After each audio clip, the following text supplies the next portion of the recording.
Alright guys, I had some people want to see the clover that I no-tilled last year. If you look back a year ago, I have a video I no-tilled some clover with that old John Deere Model B grain drill that I had before I sold it. Well, as you can see, this is that clover that I planted with it.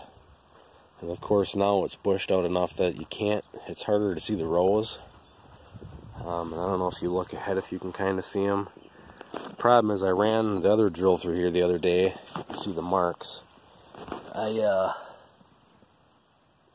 seeded a pasture mix in here because it's pretty much been just clover, and then this other stuff that's coming on its own.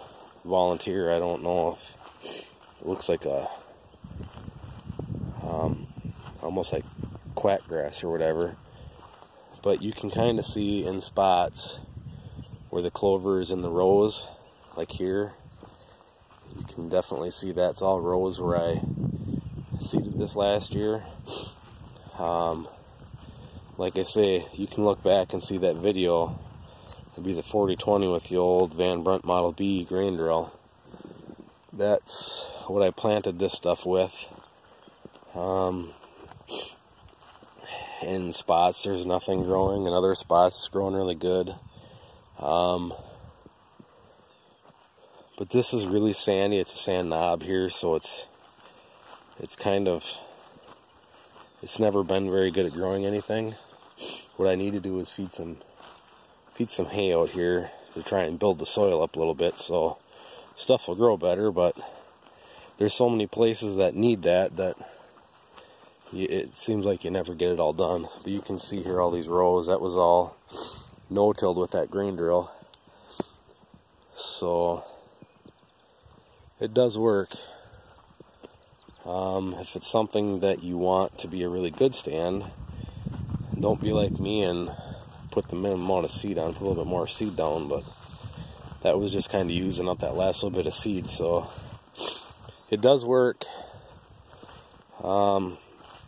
And actually with this it works really good because this ground is kind of hard, so your seed depth isn't too deep. But now what I've found is if you want your seed depth to be deeper, if you can plant winter rye, the winter rye seems to loosen up the soil a little bit, so you can get your seed openers, your disc openers deeper in the ground. The one bad thing with those old grain drills, they don't have gauging wheels on them, or firming wheels, or pack wheels, whatever you want to call them. So your depth can kind of vary a lot. That's really the only reason I went to a no-till drill, is because it had those wheels on the back to kind of gauge the depth of the seed. But as of yet, I haven't, other than the little bit that I planted around here last fall, I haven't no-tilled really any like grasses or anything like that with it. So other than, like I say, a little bit where I planted where I had chopped last fall, and it came good there, so I don't have a real good comparison between my old drill and this no-till drill. But I was always impressed with what the old drill would do. And everything I did last fall with the no-till drill, like behind the corn silage and everything, I used to do that with the old drill. So I don't have a very good comparison yet, but we'll see how this, and this isn't even going to be a good comparison because I worked the ground up first. So, but we'll see here, because like in here in the center, where the winter rye is growing, nothing was planted last fall, so that will be no-tilled. A pasture mix, and that's what you can see I planted through here.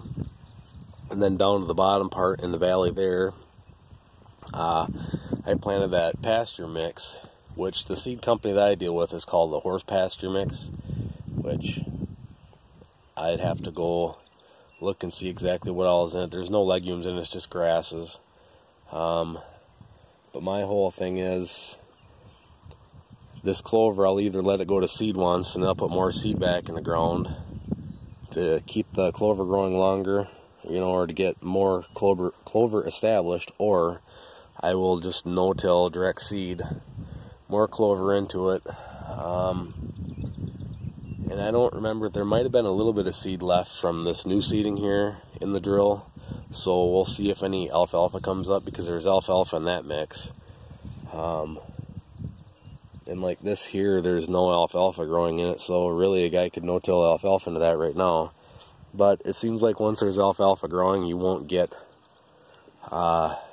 any new stuff to grow until all the old stuff is totally gone. So anyways, that's just an update on that from a year ago. Some guys wanted to see that, so it can be done. And on your drill, where you have your disc openers, I've never used a single disc opener, so I don't know. But on the double disc opener, you have your rod that runs up to the shaft that lifts them up and down. And on that spring on top, most of them, there's a clip. You can push that spring down farther than move that clip down. It'll put more down pressure on your disc openers. So if you're having a problem getting your discs in the ground, you can try that too. And of course, the one I had was a trip lift. So I'm thinking if you have a hydraulic lift, you probably get more down pressure anyways, because the ram probably moves farther than what the trip lift or the clutch lifts do. So I don't know. I am looking for another one though, just for doing this type of stuff. Like I said, I don't have a very good comparison right now, but we'll see once this summer, if this other grasses get growing in here, then I'll have a better idea how well the no-till drill is doing compared to that old drill. But I used the old drill for many years, so I know how well that one worked. But anyways, you can see the four-legged forage harvesters are up there doing their thing. So it's been nice not having to feed them at all here the last couple of weeks. Really look forward to spring when everything greens up and then go to pasture, and they're pretty much self-sufficient. So anyways, that's a little update here. So any more questions, feel free to ask, and I'll try to answer them the best I can. Thanks for watching. Catch you later, guys.